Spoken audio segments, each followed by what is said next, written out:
দর্শক, আজকে আমি বিশেষ কিছু কথা আপনাদের কাছে তুলে ধরতে চাই।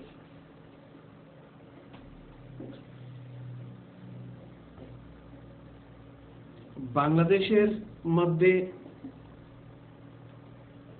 অনেক টেলিভিশন চ্যানেল আছেন, আর আমিও এই টেলিভিশন চ্যানেলগুলি আমি দেখতে পাই, আর অবশ্যই আপনারাও দেখতে পান। যারা প্রবাসে আছেন তারাও দেখেন, আর যারা বাংলাদেশে আছেন তারাও দেখতে পান। তো টেলিভিশনের মাধ্যমে আমি কিন্তু চিনতে পাইলাম বাংলাদেশের অনেক রাজনীতিবিদ। আমি বাংলাদেশ ত্যাগ করেছি 1988 সালে,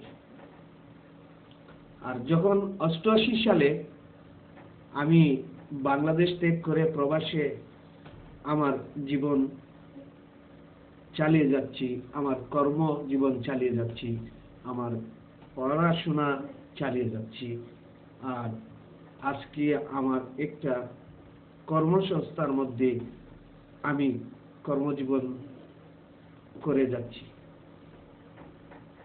তো বাংলাদেশের টেলিভিশনের মধ্যে যখন আমি প্রবাসে এসেছিলাম 1988 সালে, তখন কিন্তু আমি পৃথিবীর অনেকগুলোর মধ্যে আমি গিয়েছি। আজকে দীর্ঘ 88 সাল থেকে দীর্ঘ 25 বছর 24 বছরের মধ্যে অনেক দেশে গেছি। তার আগে কিন্তু আমি দেখতে পাই না বাংলাদেশের টেলিভিশন চ্যানেল।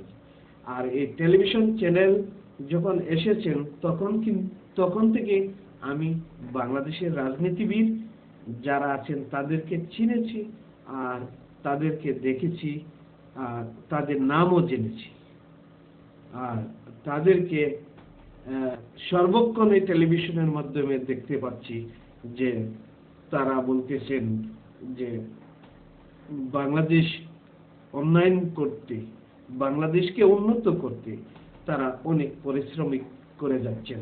আর সেই জিনিসটা আমরাও দেখতে পাচ্ছি, তারা অনেক অনেক ধরনের কাজ করে যাচ্ছেন যে বাংলাদেশটা উন্নত হোক।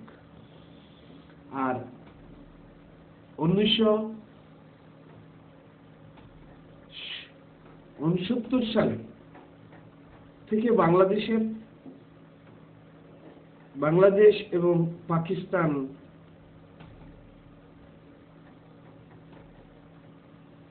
বন্টন হওয়ার গুঞ্জন চলেছিলেন, আর সেই গুঞ্জন থেকে বাংলাদেশকে নাম দিয়েছেন দুইজন শ্রদ্ধেয় মহাপুরুষ।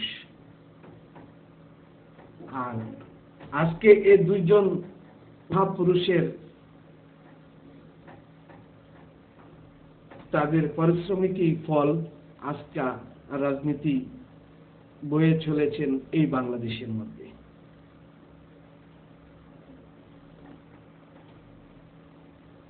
তো আর 7.5 কোটি বাংলাদেশি মানুষের কাছে ওয়াদাবদ্ধ ছিলেন এই দুই মহাপুরুষ, শ্রদ্ধেয় দুই মহাপুরুষ, শ্রদ্ধেয় মরহুম শেখ মুজিবুর রহমান আর মরহুম জিয়াউর রহমান। দুজনের নামই কিন্তু রহমান নাম জড়িত আছে, আর রাব্বুল আলামিনের নামটার সাথে সেটা কিন্তু জড়িত রহমান। আর তাই সেই দুই মহাপুরুষ আজকে ওয়াদা করে গিয়েছেন যে সেটাকে পূর্ব পাকিস্তানকে সোনার বাংলা গড়ে তুলবে। তো তাদের ধারাবাহিকতা আজকে কিন্তু বাংলাদেশ চলেছেন। আজকে বাংলাদেশ কিন্তু তাদেরই পরিশ্রমিক ফল, সেটা সোনার বাংলা। 1988 সালে যখন আমি বাংলাদেশ ত্যাগ করি, তখন ঢাকা শহরের চিত্রটা এরকম একটা ছিলেন